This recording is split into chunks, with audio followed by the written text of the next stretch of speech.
Well, hello everyone, and welcome to Dr. Walls and Friends on this New Year's Eve day.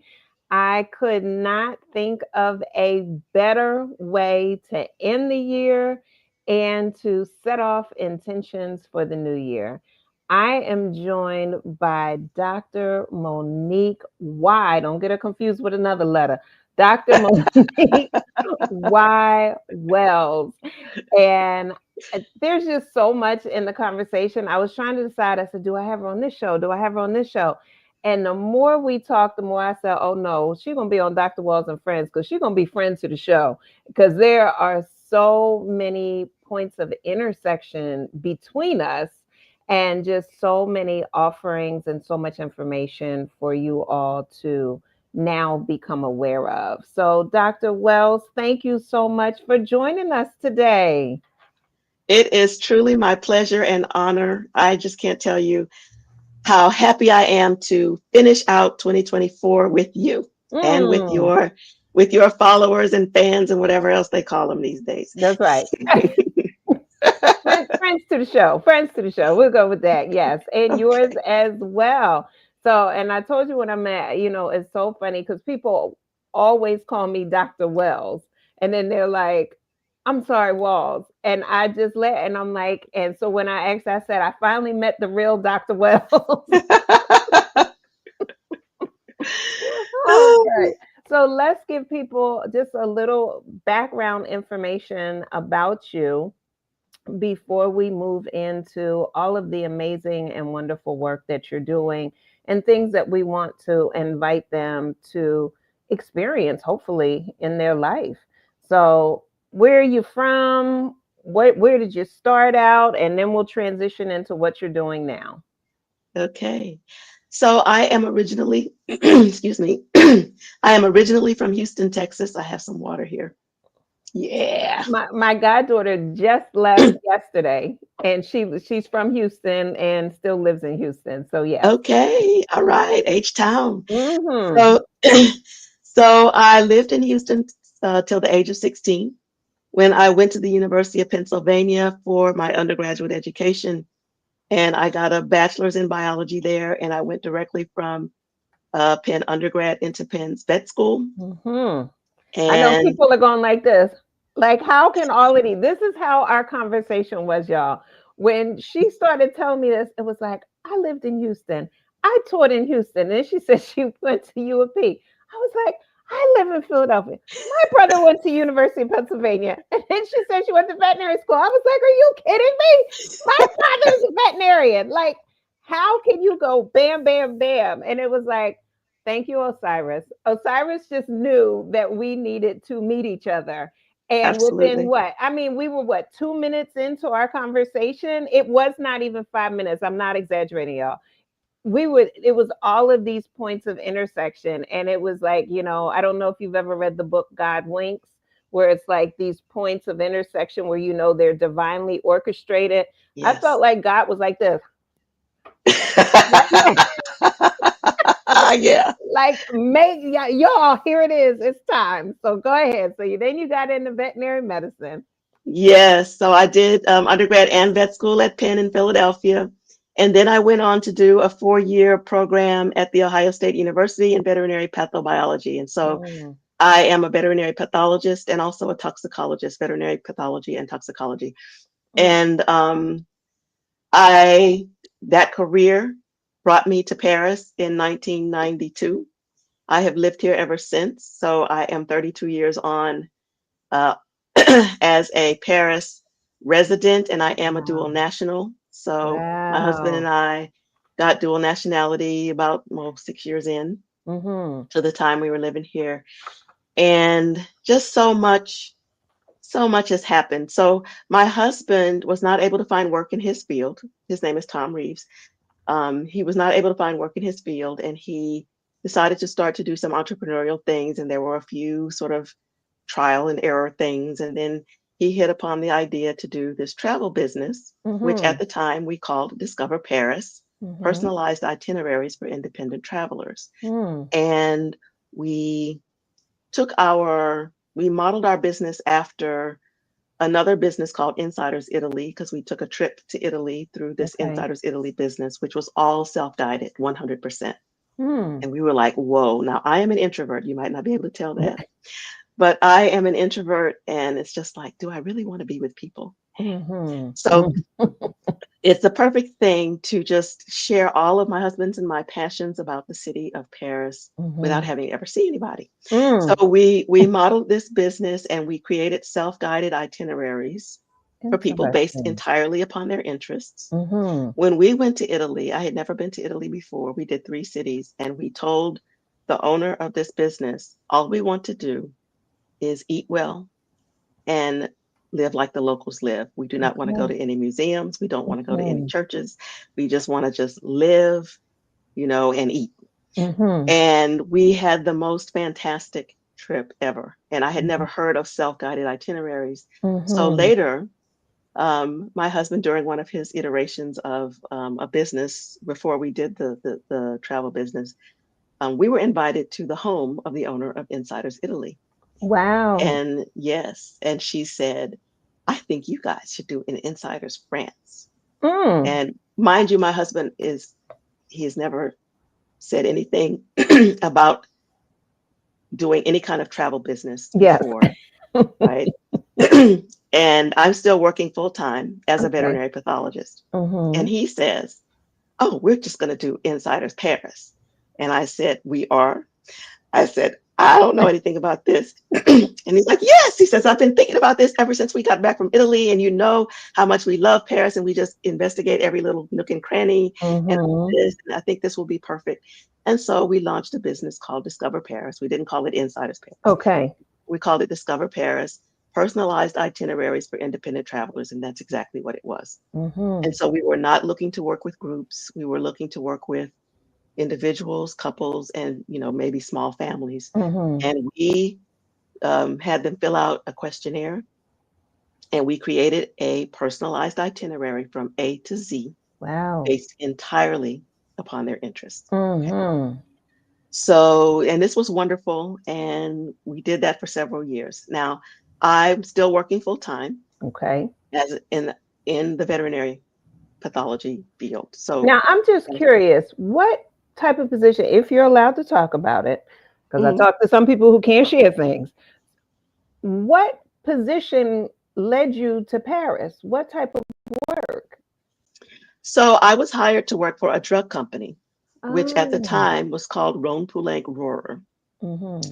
So a lot of people don't know that whenever you are taking any kind of medication, if you have a medical device, so if you have a stent in your heart or you have a knee replacement or anything like that, work has been done in animals to make sure that those products are Mm-hmm. safe for people.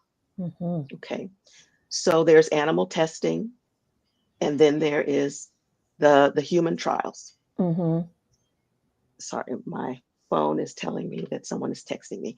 Mm-hmm. Um, so so drug companies hire, they have an entire staff of people who do these, it's called preclinical testing. Yes. So the clinical testing would be the tests that are done in people, Mm-hmm. and Mm-hmm. preclinical allows you to go into people safely, Okay. Yes, yes, or yes. as safely as possible. Got you. Yep. Okay. Yep. So I'm doing this work, and fortunately for me, the company that I came here to work for, they brought me over here. They hired me, they moved me, they got my papers and all of that stuff. And they Mm-hmm. brought my husband as well. And Fantastic. well, actually, he wasn't my husband at the time. We got married Mhm. here. But Okay. anyway, um, uh, that position was supposed, I thought that I would be here for a period of about 5 years Mm-hmm. maximum. But I fell in love with Paris and I was just like, I'm not Mm-hmm. going back. So Mm-hmm. the people who, when the merger between the big Rome Poulenc, which was French, and the little Mm-hmm. Roarer, which was American, in Mm-hmm. the Philadelphia area, Uh-huh. okay, when that happened, the people at Roarer were graduates of the Ohio State University. Wow. And so the people, when I was in school doing my pathology training, everybody knew that I was a Francophile. Everybody knew that I was, just Mm-hmm. loved everything French. Mm-hmm. And my professors recommended me for this post. Okay. And so Look I at that. moved here, and the rest is history. The rest is truly history. There's so many things that I love about that story. Number one, when you're thinking veterinary medicine, most people obviously think private practice or working at an emergency hospital with Mhm. animals. But to your point, your degree took you a completely different route, It did. and you followed that passion, you followed that call, you followed your personal truth, Hmm. and obviously shared enough of yourself for your professors to know that you were a francophile, Yes. right? So whenever Yes. I'm coaching people, I always teach people about you, because you never know who knows what and what connections can be made. But if people don't know, they don't know. Exactly. Exactly.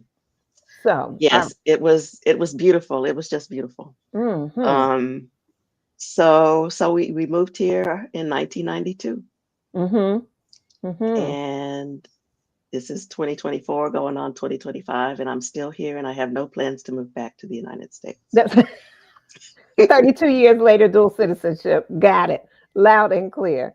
Just Yes. from an expat standpoint, tell me this. When you have the dual citizen, do you still have to return to the US for a certain amount of time? Or, oh, You never have to set foot on US soil again. oh my goodness. Yeah. But Okay. of course, I have family there, Yes. and the US is a nice place to visit. Mm-hmm. Mm-hmm. Very interesting. All right. I know my audience is their mind is bubbling right now. They like, oh, she getting ready to go somewhere. But I'm gonna behave for a moment, right?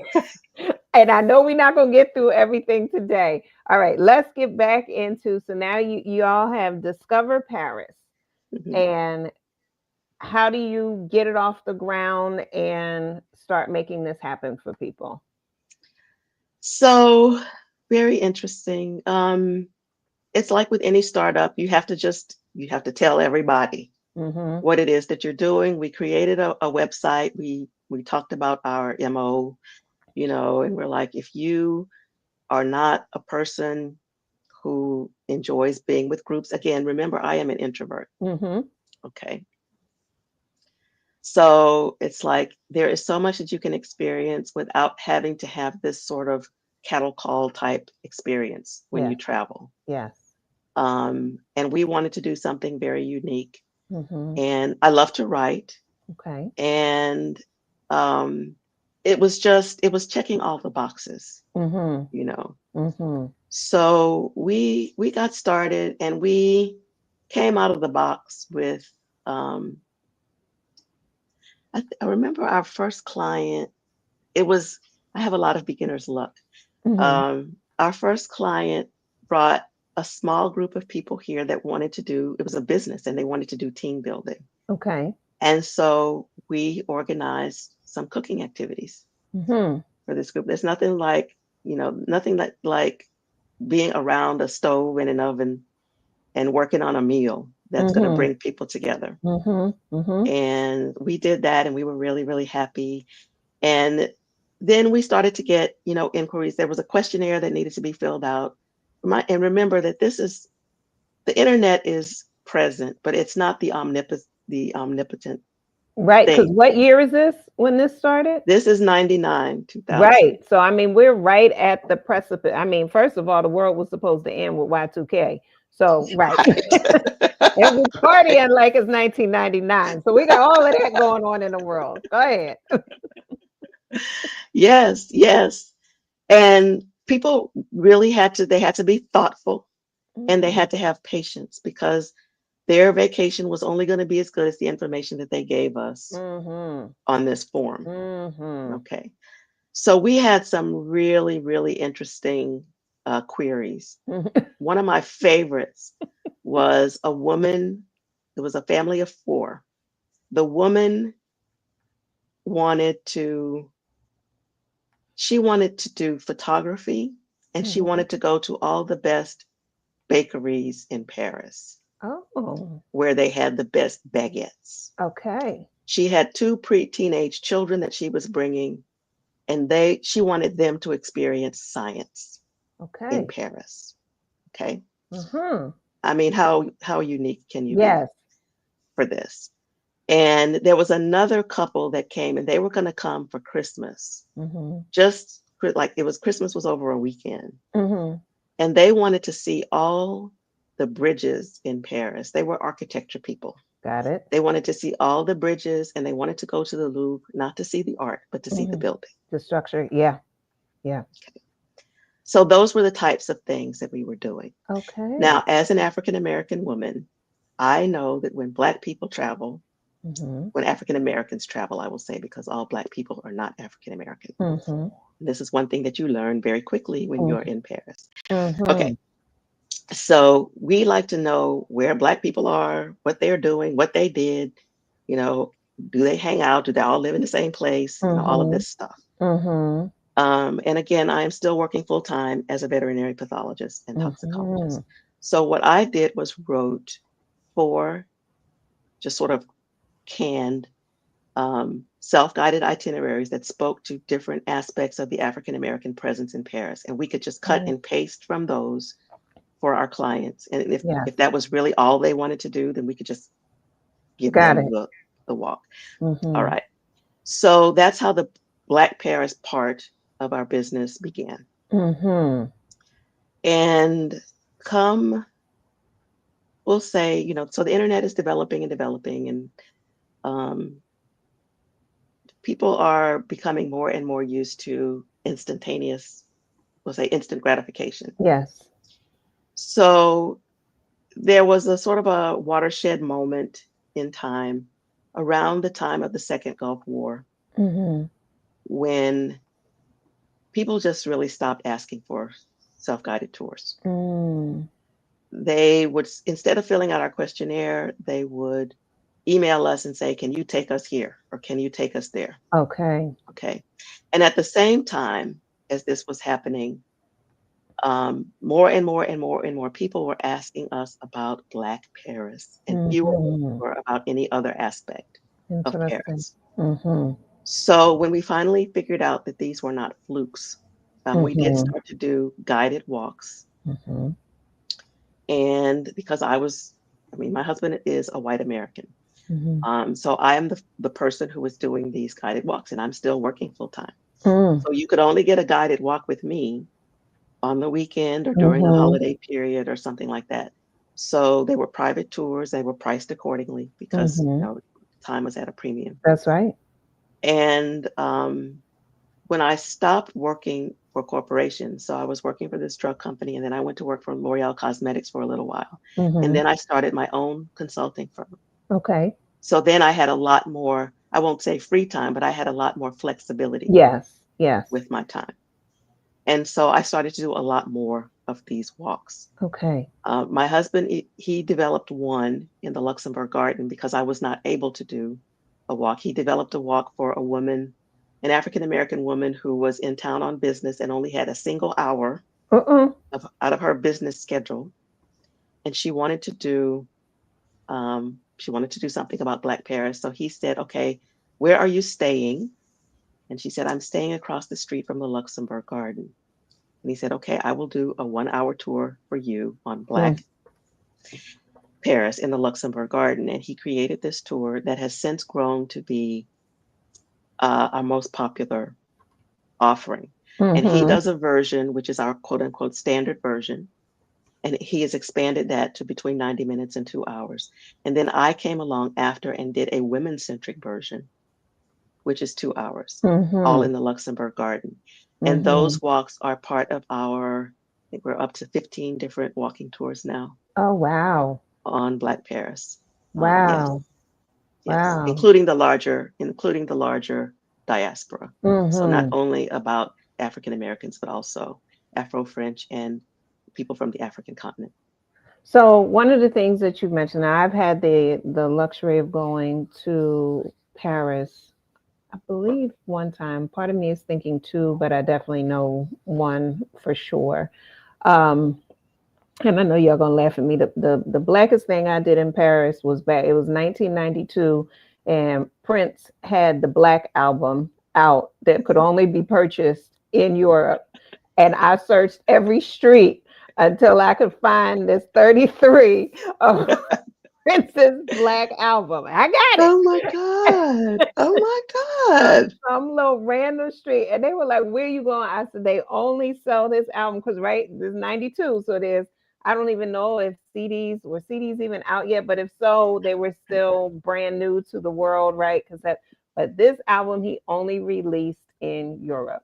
I searched every alleyway until I found that record, and it was the only one. Ask me, did I play it? No, because I didn't know if I was gonna get back and we were not going to take a chance that it would be scratched or anything. Oh So I got the Black album in Paris. my God. That is a fantastic story. That's fantastic. Now, what are some of the things that you have learned about Black Paris that you were surprised? Like it was like, wow, this makes my brain go, oh my goodness, we should have learned this, or why were we never taught this? So, I mean, really, truly, just about everything, because I was not aware that there was really a Black Paris before I Mm-hmm. came here. Mm-hmm. And I did not know that African Americans have such a long and rich, deep history here. Mm-hmm. People of all walks of life, people who you've never heard about, who have lived their lives here. I did not Mm-hmm. know that. And then there is the larger African diaspora, including people who come here directly from the African continent. So because they have Mm-hmm. left Africa, they're part of the diaspora, even if they were born in Africa. Mm-hmm. And so there are Africans here from across the continent. Yeah. There are Afro Caribbean people. There are Mm-hmm. Afro French people. There are all of Mm-hmm. these different iterations of Blackness here Mm-hmm. that Mm-hmm. the vast majority of African Americans will never, ever, ever even conceive of, Yeah. let alone Yeah. experience. And so Yeah. this has been the most enriching thing for me Mm-hmm. here. And I Mm-hmm. will talk a little bit about that just from the perspective of food cuisine, because my Mm. family is part of my family, a large part of my family is Creole Louisiana. Mm-hmm. Okay. Mm. And so we have this concept of Creole food. Yes. And when I came to Paris and I saw these Creole restaurants everywhere, and I would Yeah. walk up to them and I would look at the menus and I would not see a single thing that I recognized. Okay. And I was just like, well, this can't be Creole because they don't have, they don't have jambalaya or they, Right. and Right. not understanding that there is a Creole world. Okay. Yes. There is a Yes. Creole world and it is Francophone and it is Hispanophone Mm-hmm. and the United States is a very small part of that, Yes. Yes. very small. Yes. Okay. And it's just like, okay, let me check myself. Let me, because Mm-hmm. Americans, I'm sorry, but we are just so braggadocious and we think we know Mm-hmm. everything and we don't know Mm-hmm. nothing. Um, Small in scope. um, yeah, very, very Mm-hmm. much so. So Mm-hmm. few Americans even own a passport. Mm-hmm. They've never gone anywhere. And Yes. so how can you know, what can you know about the world That's right. truly? That's right. So anyway, so that's just an example. Mm-hmm. And I was just like, okay, I'm humbled Yeah. because I didn't know. Yeah. And Yeah. so the things that we were ultimately sure about when we came, it's just like all of those things start to crumble away. Yeah. And you find yourself, if you have any kind of humility, you find yourself just sort of becoming remade. Yeah. How beautiful. It's the absolute truth. Anybody that works with me, any of my mentees, one of the first things on that, like 5 things, 5 to 10 things when working with Dr. Walls is getting your passport is one of them. If you don't have one, you will have one if we're going to work together. Because Mhm. one, the world is so much larger than this, right? And this meaning wherever you currently sit in the world. Mhm. Mhm. And to your point, right, there's origins to things, there's iterations, there's mixtures, there's combinations, which is what makes culture so dynamic and so interesting. And now you got me just thinking of Creole. So my husband's from St. Lucia, which of course there's the whole Creole piece there. As we've talked off air, I have family, friends in Houston from Louisiana. So there's that whole Creole piece there. There's the Haitian Creole piece. So you have all of these iterations. Now I'm like, oh, I'd love to go on like a Creole tour of the world. Like, Yes, and yes, be clear, that's a tasting tour of the word. yes, yes, yes. Very interesting. And so I know, as far as your husband's concerned, you mentioned that he is white American and now, Irish, Italian. So we'll have to say Anglo-Saxon, Okay. Welsh, probably Welsh, and I'm not sure if he has. I'm not sure if he has a British.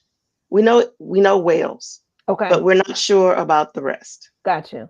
Now, what's Yeah. his experience been like learning all of these different pieces? And I know you can only he speak a little bit. It would be easy for him to speak for himself. But Mhm. what is a finding or a discovery that he's mentioned to you that he's like, wow, I wish I had known this, or wow. Well, given that we are doing so much on the African diaspora in Paris, Mm-hmm. he has plunged himself into this history, and he studies it harder and more deeply than Mm-hmm. I do, quite Mm-hmm. frankly. Mm-hmm. Mm-hmm. And he only does one of our walks. Oh wow. But he is always, always, always researching this, Mm-hmm. that, and the other. And um, I would say that for him, coming from the very, very, very white Southern family that he came from, Yes.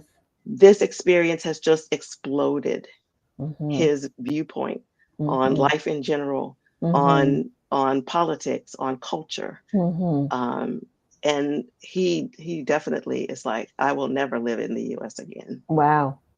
Yeah. Wow. Wow. All right. So now you got all of this, and I know people are sitting like, boy, and they're saying, let me tell you, in the chat room, they're going. This is very, very fascinating, Dr. Wells, and we're getting a lot of hellos and happy New Year's and so forth. All right. Where did this foundation come from? Now you're doing these tours, you have this, and Hmm. this still exists for people Yes. who want to come over. And so y'all already got your takeaway for the day. If you don't have your passport, get it. Get it. All right. Get it. So y'all all know, pen and paper on hand, get your passport. Mine is renewed. It was just renewed in November. So I'm good for another 10 years. If you have children, I forget what, under the age of what, Dr. Wells, it's only good for 5 years. Is it under the age of 18? I'm not sure because we don't have a lot of travelers under that age, Okay. So but it's easy enough to find out. yeah. So, you want to make sure your children have passports as well. You never know what opportunities are going to come up. I mean, her story is a perfect example. We know college abroad, and she's going to tell you a story in a few moments about some high school students. So please put that on your list of must haves is your passport. And I know at least here in the States, they're making changes as far as like with driver's license and real ID. At one point, it was if you had your passport, you didn't have to have a real ID. Now it seems as though that's changing. Also, my thing is just have everything, so then therefore there ain't no issues. Exactly. Be ready. Be ready. Be Be prepared. ready. That's right. Stay ready. Yeah. All Yeah. right. So now you then morph into where does this foundation? You have a 501c3, you have a Hmm. nonprofit. Hmm. People, I really want you to listen to this and even consider donating. It is December 31st. It is the last day. Every little bit helps as a person. Yes. Our Sisters for Harmony, that is our 501c3. So it is very important that you contribute to those things. And sometimes people might say, why should I contribute? Here's my pitch. There are so many wonderful things that are going on in the world that you don't have time to do. But then you meet people who this is their life's work and their life's passion. That money helps them continue to do the work and infuse those things, those opportunities, those life experiences into the world. And Dr. Wells has one of those organizations that she's going to tell you about now. Go ahead. Yes. Okay. So the Wells International Foundation is a U.S. nonprofit 501c3 domiciled in my hometown of Houston, Texas, even though I run it from Paris, France. Okay, the Mm-hmm. international is in there for a reason. And it actually grew out of the work that my husband and I do for Entree to Black Paris. So I neglected to say that we started our travel business as Discover Paris. And because the request became just overwhelmingly about Black Paris, we rebranded in 2018. So Mm. now we're Entree Mm-hmm. to Black Paris tours. Okay, so in promoting the work that we were doing for the nonprofit, I'm sorry, the work that we were doing for the travel business, Mm-hmm. I started writing blog and freelance articles.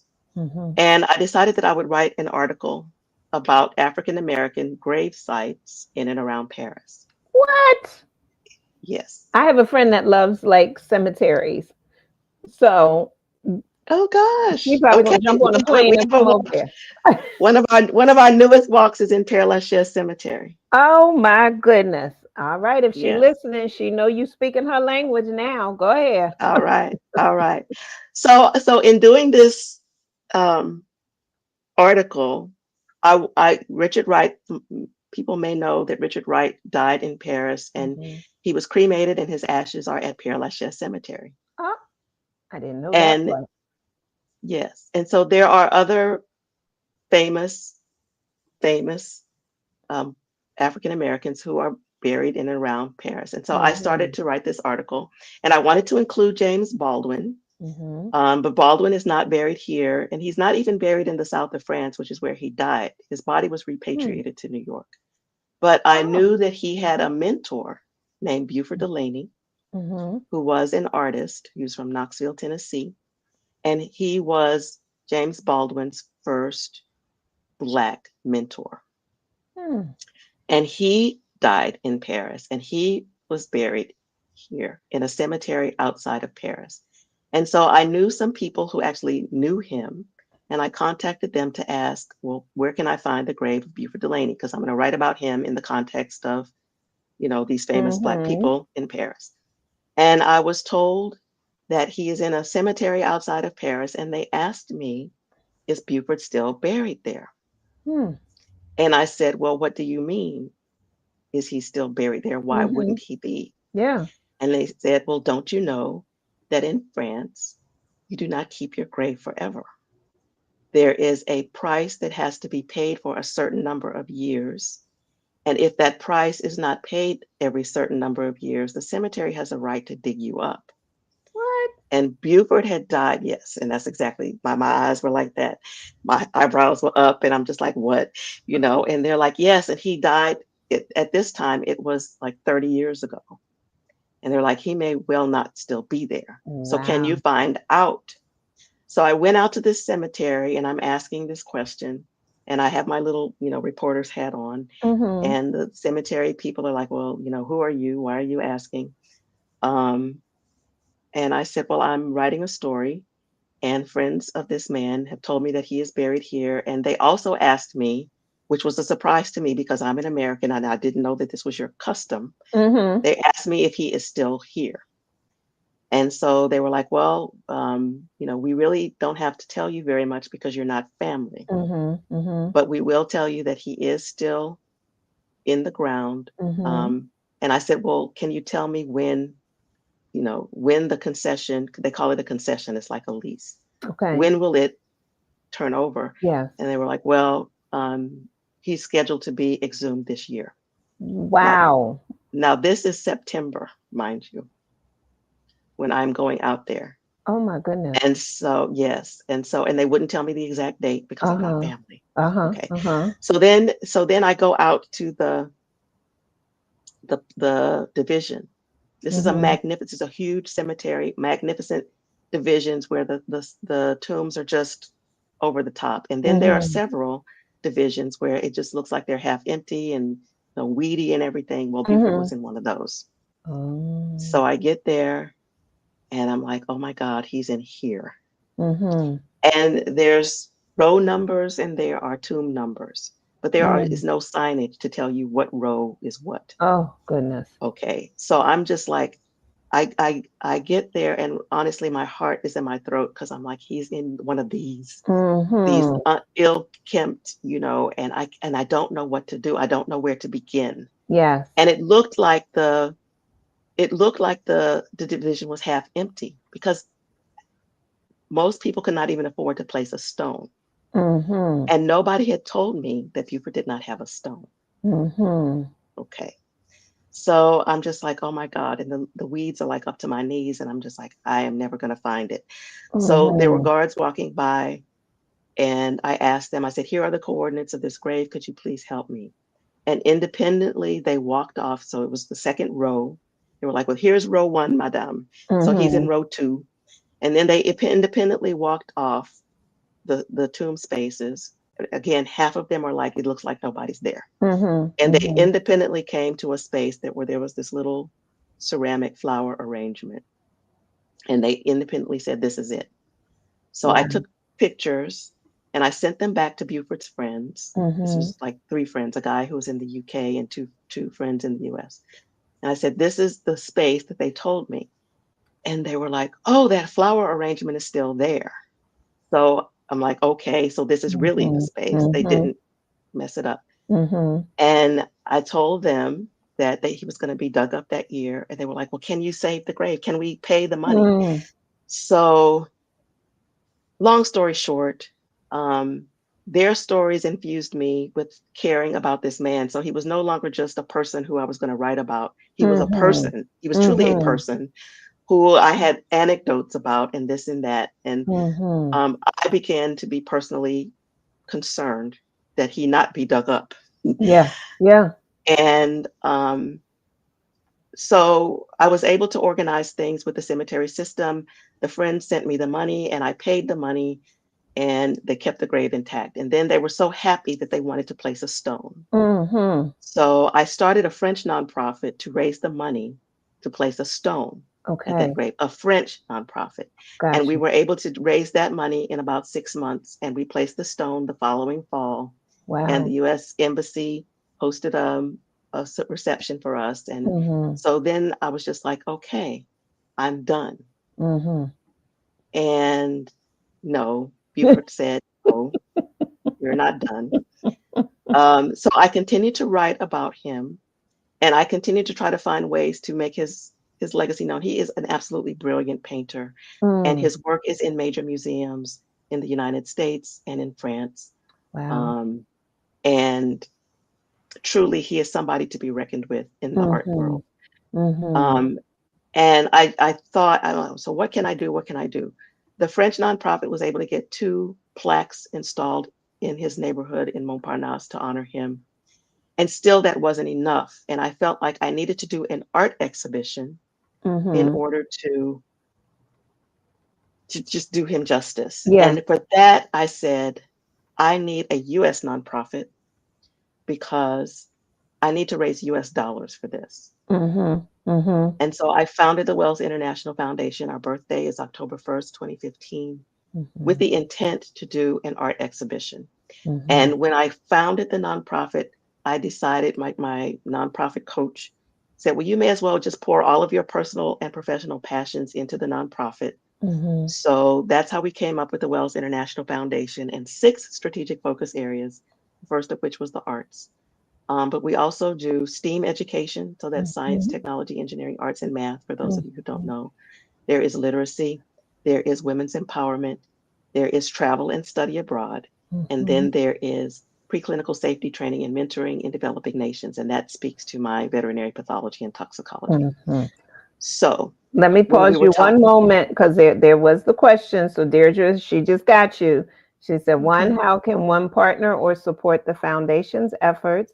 And also, does the foundation support STEM education for young for women. young women. So there Yes, you go. So, and I yes, also yes, put wells internationalfoundation.org in the link so they can click on the donate button there. Okay. yes. All right. Very Go ahead. good, very Okay. good. Leslie said, what is the artist's name again? His name is Buford, Beauford. Last name Delaney, Delaney. Mhm. Okay. All right. Go ahead, Dr. Wells. So, um, so I started to raise money to do an art exhibition, which we did here in Paris. And it was all original works. Thanks to the blog that I had been writing to raise Mm-hmm. money for the tombstone, people became aware of Buford and they were like, and I would meet these people, oh, I knew him. Oh, I have one of his paintings. Oh, he was just so Mm. kind and this and that.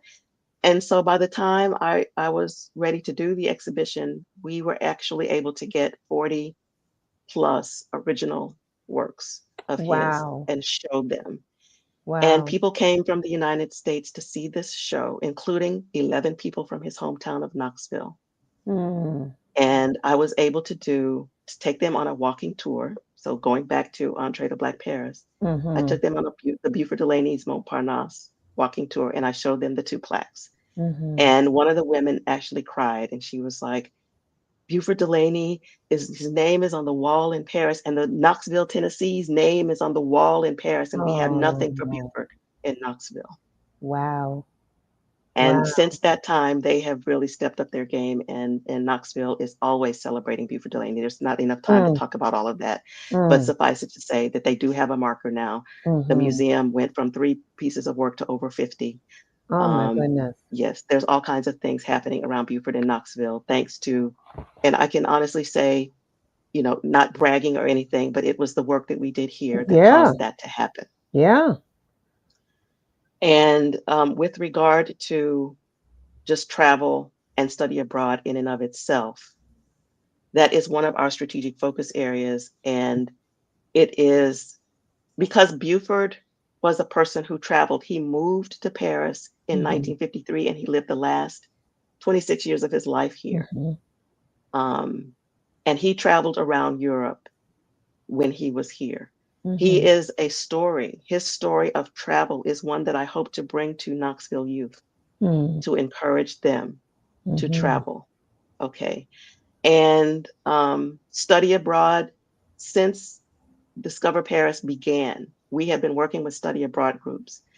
And so I brought that because it's just so passionate about that work because Mm-hmm. so few Americans do travel and because there is so Mm-hmm. much to learn about oneself in addition to Yes. in addition to the world when you travel. I incorporated that into the Wells International Foundation. I call us Mm-hmm. WIF, WIF for short. Mm-hmm. Um, so recently, very recently, we have been working with an organization out of um, Bowie, Maryland called Going Global with Barbara. And this organization it's a for-profit. It's an educational travel company, small but growing. Mm-hmm. And they have been bringing high school students twice a year to Paris for the all the reasons that I've just said. Mm-hmm. And the Wells International Foundation works with them to organize college visits because we want these kids to know that they can not only travel, but they can also pursue their undergraduate education abroad. Mm-hmm. And Mm-hmm. so WIF's responsibility is to organize college visits for them and to organize meetups with Black college students Mm-hmm. so that these students can see themselves in this environment. Yes. And we partner with the for-profit Entree to Black Paris on a program called Entree to Black Paris Cultural Awareness. So Mm-hmm. Entree to Black Paris does the Black Paris walking tour Mm-hmm. for these kids, and WIF organizes the college visits and the college student meetups.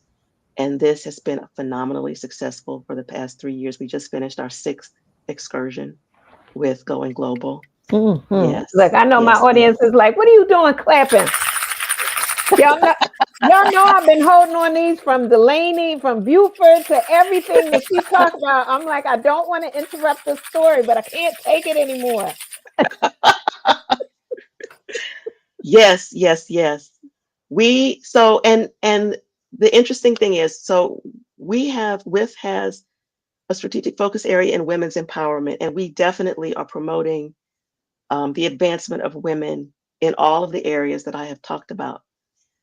And Barbara Eubanks is a Black woman Mhm. running this Going Global with Barbara. Mhm. Barbara was having a lot of difficulty getting Black males signed up to her excursions. Mhm. And Entree to Black Paris and Discover Paris before that have noticed throughout the years, over 20 years, that so few Black men are taking part in these opportunities. Mhm. So Barbara and I decided that we would do a panel discussion online just to find out, just to ask, what's the deal? What's the problem? Mhm. We started out with the idea to talk to the parents of high school students, the high school students themselves, and organizations that focus on Black male teens. Mhm. And we invited them to a call on Zoom, and we had a panel. We selected young Black men who had studied abroad, and we had two moderators, and those people talked amongst themselves for a little bit, and then we opened up to Q&A. So powerful. Mm. So in that moment, we decided, okay, we need to pursue this. We did two more panel discussions, one on the college student and one on for Black males who either couldn't afford to or did not want to pursue a 4-year degree. Mhm. And so the first call was in March, the second one was in June, and the third one was in September. Mhm. As a result of all of that,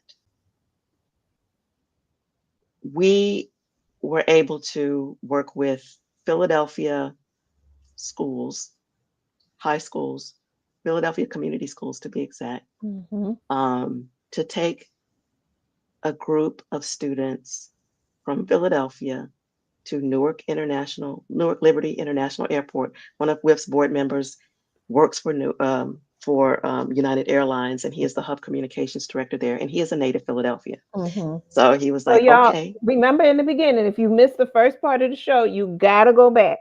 When Dr. Wells and I first met each other, within 2 minutes, the points of intersection between us from Houston to Philly to veterinary medicine to it just kept piling on and on and on.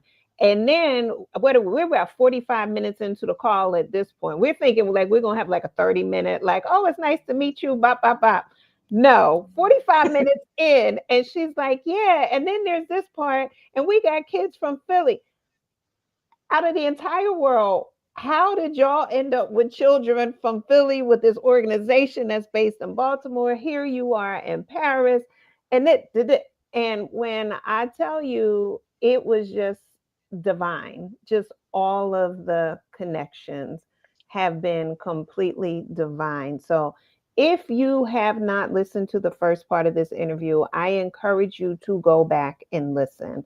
I also encourage you to share as well. For those who've been on the call already, you already know she's been dropping so much information, and we're not even fully in. We're covering a lot, but you already see the paths that we could Mhm. go down. So now here she is working with young people and now exposing them. And look at the global touch. We've been to Houston, we've been to Philly, we've been to Paris. We're now going into Newark. And all of these intersections that are happening. And so now here's a young man who was from Philadelphia, who's working for United in Newark, and reaches back to now expose these teens to what? So the idea that they can actually travel abroad, they Mhm. can travel, period, Mhm. because most of these students have never left Philadelphia. Yep. Okay. A lot of people never even crossed Philadelphia. Mhm. Okay. Um, but they got on Amtrak and they took the train to Newark, Mhm. and some of them went on a bus, but most of them went on the train. Mhm. And Anthony Fleet is my board member, Mhm. and he met them there, and he issues them into Newark Airport. And what is the name of that man? I think he was vice president of operations of Mhm. United Airlines, greeted them. And then they went through the airport. So they went through Mhm. security. They got to go onto a plane. They got to go Mhm. into the observation deck. They got to go into one of the first class lounges.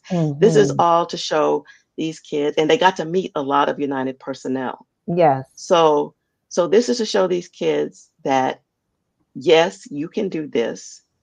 And if you Mhm. would like, you can actually work for aviation. And most people think, oh, well, if I'm going to be in the airline industry, I can only be a pilot or a flight attendant. Well, there's Mhm. just so many, many, many, many more things. Mhm. And they got Mhm. exposed to so much of that. And everybody was off the chain excited. Yes. And so, what we're going to do next is have a professional development workshop where a United Airlines HR person is going to talk to these young people because most of them are juniors and seniors. So Mhm. it's like, it's time for me to start thinking about what I'm going to do Yes. when I get out of high school. Yes. And they're gonna talk about the things that they saw and Mhm. find out if they really want to pursue a career in aviation, what they need to be Mhm. doing to prepare themselves for that. Mm. And this will happen in January. This is the plan. Um, Amazing. yes. And the other story about Philadelphia youth is that in November of 2024, a Yes Philly high school brought 7 males and 2 females to Paris. This is Going Mhm. Global with Barbara. So Philadelphia Aviation was all with. Going Global with Barbara brought or worked with Harriet's Bookshop in Mhm. um, in Philly Yep. to And bring these Harriet's kids. Bookshop carries my children's book series. Yes, you see. So it's just like, and I met Janine Cook in Paris when she did the pop up Josephine's Bookshop. Mm. Okay, so Wow. I already knew her Yes. before this. So this was her initiative, and Going Global with Barbara did the facilitation of what happened, the training for the kids in Philly. Because Going Global, I should say, they do 6 weeks of actual education on travel before they Mhm. actually take the kids Mhm. abroad. Mhm. So all of that happened, and it was phenomenal. It Mhm. was just phenomenal. And these kids got to visit. They went to the American University of Paris and they went to the American Business School. Mhm. And um, and and Entre de Black Paris did the Luxembourg Garden Walk for them. And it was just fabulous. Yeah, that's amazing. So, again, I know some people have said, how can we donate? What do our donations go towards? What are things that people should know as they donate? So it is end of year giving. And if you want to donate to our end of year giving campaign, I am going to find my link because I created a bit.ly Oh, for you. fantastic. Um, Let me just go over here and find it. I have too many tabs open. And for those who are listening, if you have any questions, please feel free to put them in the chat. I will get to as many as I can. Um, and again, I encourage you, if you have not subscribed to Ask Dr. Walls 525, please be sure to do so. As I mentioned at the top of the hour, I debated because Dr. Wells and I were supposed to do this show a couple weeks ago, and schedules just did what schedules do. And so she said, well, how about December 31st? And I was like, do I want to do December 31st, or do like, I just want to lay around in the bed and relax all day? And it was like, girl, you've been pushing these shows all year. What a great way to end the year, encouraging people to travel the next year. Also, really seeing how you can live your life with passion and purpose, which is the focus of our registered nonprofit 501c3 Sisters for the number 4 Harmony, which is Mhm. about people living their life on purpose and with purpose, and mentoring and educating and networking. And Dr. Wells is all of that embodiment and then some, to give you that courage to follow your path, to step out on faith, to make these connections. And as she's mentioned time and time again, so you cannot use it as an excuse. She's an introvert. And so a lot of times we say, well, I couldn't do that. But she did. We were connected by someone who we both know, and she sent an email saying, "You two need to meet." And now, mind you, we've both known this person for years, but it was at this moment that she said, "You two need to meet." And we trusted that moment to say, "Okay, let's make it happen." And Mhm. within what, 72, 96 hours, we were Yeah. on a Zoom call Yeah. with each other, having our explosive, Yes. impactful conversation. And there's so many other things that we talked about in that time. And so within the hour, and only because I had a client that I have to get off, it was like, we got to schedule for a part two. For And then, sure. right, we scheduled for the part two, knowing that we had to schedule, like at this point, it's like, okay, we have to keep the conversation going. Oh, yeah. But we wanted to invite y'all to the conversation, to at least this part of the conversation, Yeah. and invite you to participate in some of these wonderful things that are going on in the world, and get you to come over to Paris as Yes. well to explore that. And it's so funny because an associate of mine, I told you, when we met, had just got back from Paris. And I was like, I would have loved to connect you with her. But she going back. She knows she We going back. People coming back. Come on back. Exactly. At one point, she, okay, don't Ah. call it a comeback. I've been here for years. See, that's what Dr. Wells said. I've been here for 32 years. Don't even act like you don't know. All right. You So, have the link up.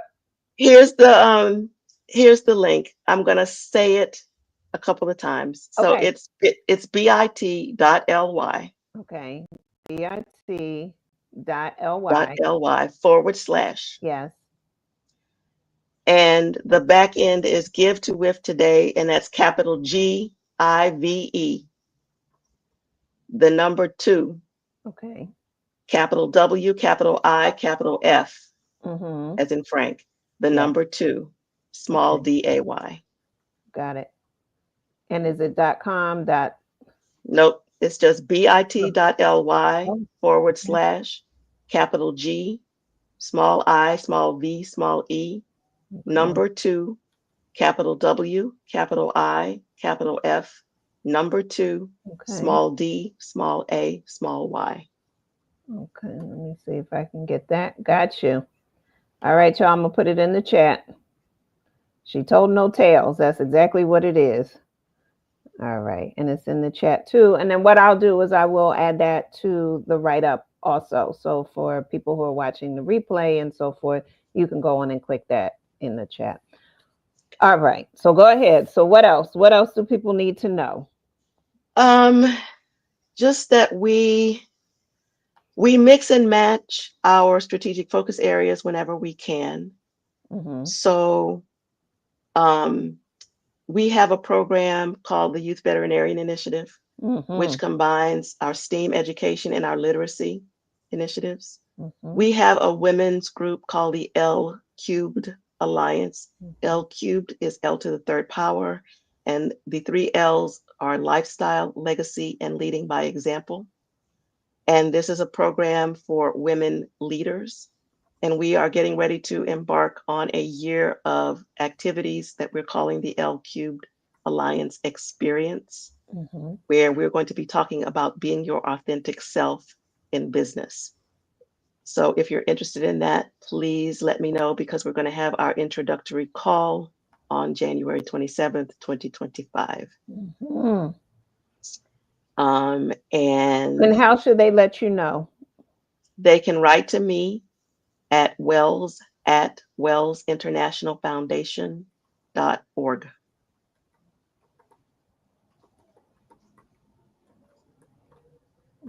Okay. All right, And y'all. we'll It's in get the you added chat. to our mailing list and get you going. Mm-hmm. We All are going right. to have a live event for the L Cube Alliance in Houston in October Mm. 2025. All the Oh, other events will be virtual. all right. And Leslie said, where do people go to get more information about the program for students? So for that, you can if you just go to our website and click on, I think it's just study abroad, just click Okay. there. And then you will see when you get to that page, you'll look for Going Global with Barbara. Okay. And I did also put on, I put the Going Global with Barbara.com website in the chat also. Okay. All right. All right. Dr. Wells, this is not a one and done. You know, we're going to have you back on, talk Can't some wait. more. We have so many things to discuss. Everyone, any closing words that you want to give to people, or anything else, any other announcements you want to say before we let you get back to the French side of things, because y'all will be crossing over before we do. So I want you to Yes. make sure you're participating in all festivities. Yes, yes. So the only other thing I want to say is that I am just very humbled and honored to have the opportunity to speak to your audience. Mhm. If you are interested in any way, shape, or form in helping youth, helping women, helping people of African descent through the lens of culture, education, and culture, then we are your organization. Mhm. Okay. We are doing all kinds of things. Um, the three big ones are what I've just talked about right now. But we are looking for all kinds of support, so time, talent, and treasure. Mhm. If you want to volunteer, if you want to donate, we've already given you the link for that. Um, if you if you have advice Mhm. on, or you have a program that you would like to suggest, Mhm. just let me know. Yeah. Let Yeah. me know. Write to me, Wells at wells.internationalfoundation.org. All right, there y'all have it. All links are in the chat. Also, links are in the write up below. I did already add the link to donate as well. So please be sure to do so. Every little bit helps. I know sometimes people are like, oh, I don't have them. Let me tell you something. Sometimes that dollar is what pushes you over.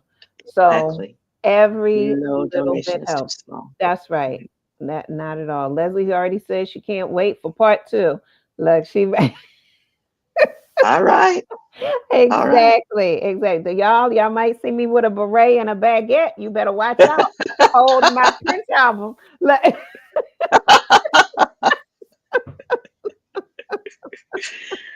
Oh, I am gosh. coming. All right, y'all. Well, thank you all so much for joining me, joining us today. I thank you for your continued support. 2024 has been amazing. Don't be surprised if you see me pop back on here today. One never knows. And I look forward to seeing you all in 2025. As always, God bless and continue to live your greatest life. All right, y'all. See you soon. Happy New Happy Year. New Year.